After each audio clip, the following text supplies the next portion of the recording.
Selamat datang dalam sesi bacaan buku harian Santa Faustina.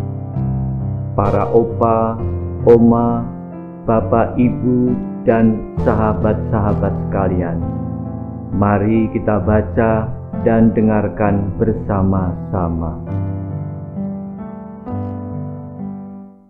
Buku harian Santa Faustina nomor 556 sampai 560.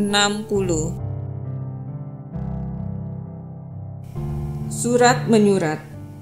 Setiap suster boleh menulis surat. Setiap suster boleh menulis surat tertutup kepada pimpinan gereja setempat yang bertanggung jawab atas biara yang bersangkutan. Untuk setiap surat yang lain dituntut izin, dan suster hendaknya menyerahkan surat itu kepada superior dalam keadaan terbuka. Superior harus dibimbing oleh roh kasih dan kebijaksanaan, dan memiliki hak untuk mengirim atau tidak mengirim surat itu, demi semakin besarnya kemuliaan Allah. Tetapi aku akan sangat senang kalau surat menyurat itu dilakukan sejarang mungkin. Marilah kita menolong umat dengan doa dan mati raga, dan tidak dengan surat menyurat. Pengakuan dosa. Bapa pengakuan untuk komunitas, baik yang tetap maupun yang tidak tetap, akan ditunjuk oleh pimpinan gereja setempat, uskup. Akan ada seorang bapa pengakuan tetap, dan ia akan mendengarkan pengakuan dosa para suster sekali sepekan.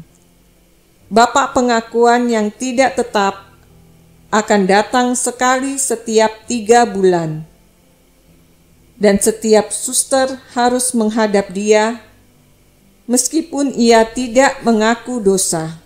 Kedua bapa pengakuan akan mengemban tugas mereka dalam biara selama 3 tahun.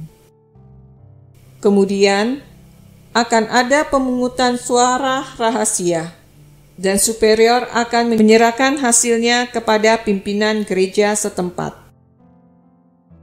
Bapa pengakuan dapat ditugaskan kembali untuk 3 tahun kedua, dan bahkan 3 tahun yang ketiga.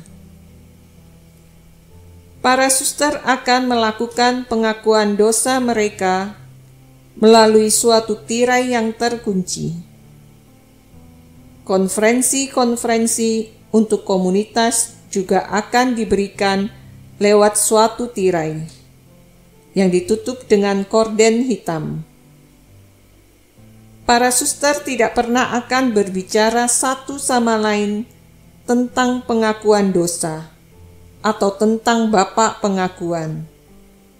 Sebaliknya, hendaknya mereka mendoakan para bapa pengakuan agar Allah memberi mereka terang untuk membimbing jiwa mereka. Komuni Kudus. Para suster hendaknya tidak pernah membicarakan siapa yang lebih sering dan siapa yang kurang sering menyambut komuni kudus. Mereka hendaknya menahan diri untuk tidak memberikan penilaian mengenai hal yang bukan urusan mereka ini. Semua penilaian mengenai hal ini mutlak ada di tangan bapa pengakuan. Superior boleh berbicara dengan suster tertentu, bukan untuk menyelidiki mengapa ia tidak menyambut komuni, tetapi hanya untuk membantu dia agar dapat mengaku dosa. Para superior hendaknya tidak pernah masuk ke dalam wilayah hati nurani para suster. Superior kadang-kadang boleh mengatur agar komunitas mempersembahkan komuni kudus untuk intensi tertentu. Setiap suster hendaknya mengusahakan kemurnian jiwa yang setinggi-tingginya, sehingga ia dapat menerima tamu ilahi setiap hari. Pada suatu kesempatan, ketika aku memasuki kapel, aku melihat tembok suatu bangunan dalam keadaan yang memprihatinkan. Jendela-jendela tanpa kaca dan pintu-pintu hanya memiliki kusen tanpa daun pintu. Kemudian aku mendengar kata-kata ini di dalam jiwaku. Disinilah nanti tempat biara itu. Aku agak kecewa bahwa reruntuhan ini akan menjadi biara.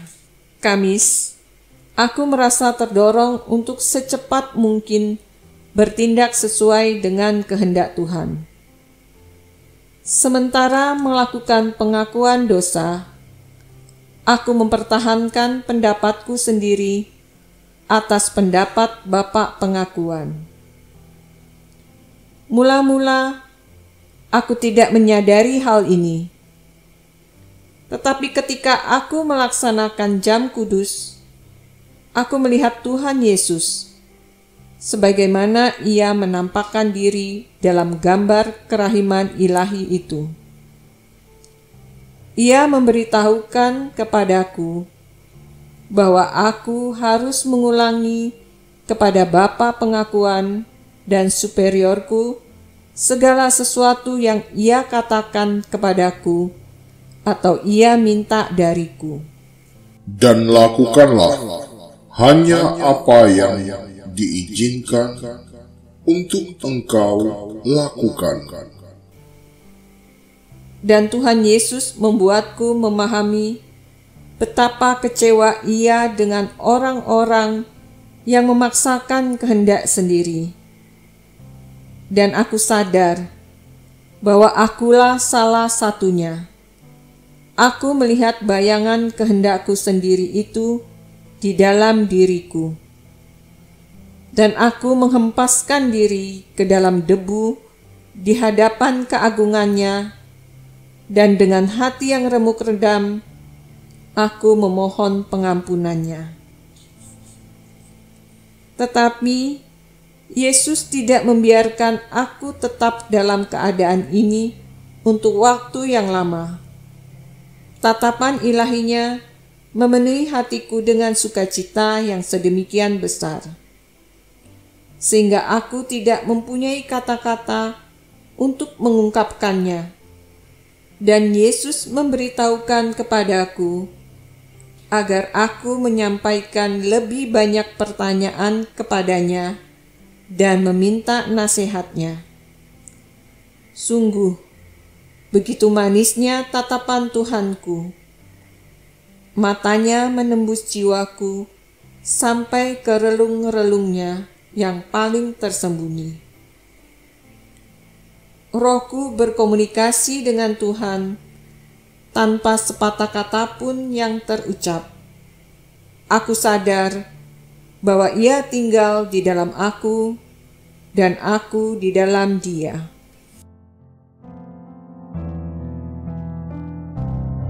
Demikian telah kita baca dan dengarkan bersama-sama buku harian Santa Faustina hari ini.